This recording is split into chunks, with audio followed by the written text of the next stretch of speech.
SDO यांच्याकडे निवेदनाद्वारे मागणी ओबीसींच्या आरक्षणाला धक्का न लागता मराठ्यांना आरक्षण द्या। जळगाव जामोद प्रतिनिधी। जळगाव जामोद येथील वंचित बहुजन आघाडी ओबीसी बचाव संघर्ष समिती 12 बलुतेदार संघटना यांच्या वतीने उपविभागीय अधिकारी यांना जून 26 रोजी निवेदन देण्यात आले आहे।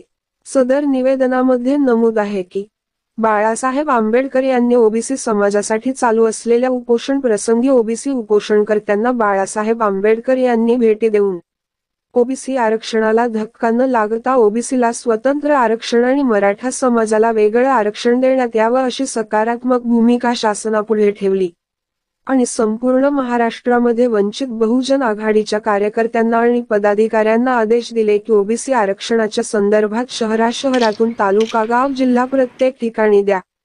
त्यामुळे जळगाव जामोद येवोल वंचित बहुजन आघाडीच्या सर्व कार्यकर्त्यांनी जळगाव जामोद उपविभागीय अधिकारी यांना निवेदन दिले। ओबीसी मध्ये तसेच लोकसंख्या जास्त असल्याकारणाने मराठा समाजाला ओबीसी मधून आरक्षण देऊ नये, तसेच सगळे सोयरे याची अंमलबजावणी सुद्धा करू नये, त्यांना स्वतंत्र आरक्षण देण्यात यावे।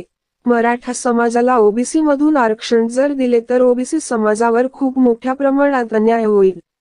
सदर निवेदन देतेवेळी ओबीसी आरक्षण बचाव संघटना तसेच 12 बलुतेदार संघटना यावेळी विजय सातव, शंकररावजी इंगळे, डॉ मनोज बानाई लोपितायडे, डॉक्टर सतीश प्रल्हाद शिरेकार, देवाभाऊ दामोदर, विजय तायडे, अताउल्ला खान आनंदा गवई, कैलास भगत प्रदीप कडू श्रीकृष्ण बोळे, विष्णू इंगळे साहेबराव भगत, देवीदास वानखडे, योगेश मसाळ, सुनील भटकर, गुणवंत मेटागे, संतोष पवार, प्रदीप तायडे, शेषराव तायडे इत्यादी पदाधिकारी मोठ्या संख्येने उपस्थित होते। स्थानिक स्वराज्य संस्थांमध्ये आहे आणि स्थानिक स्वराज्य संस्थांमधलं SC STचं आरक्षण हडपण्यासाठी मराठा समाज हा ओबीसी मध्ये आरक्षण मागत आहे, हे स्पष्ट झालेले आहे।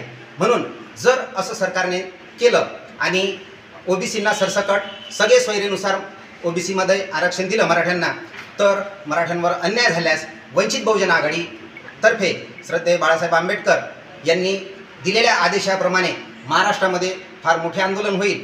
लोकशाही मार्गाने आंदोलन आम्ही करूच। या आंदोलन करण्यासाठी सरकारने आम्हाला भाग पाडू नये अशी आम्ही या निवेदनामार्फत त्यांना नम्र विनंती केलेली आहे।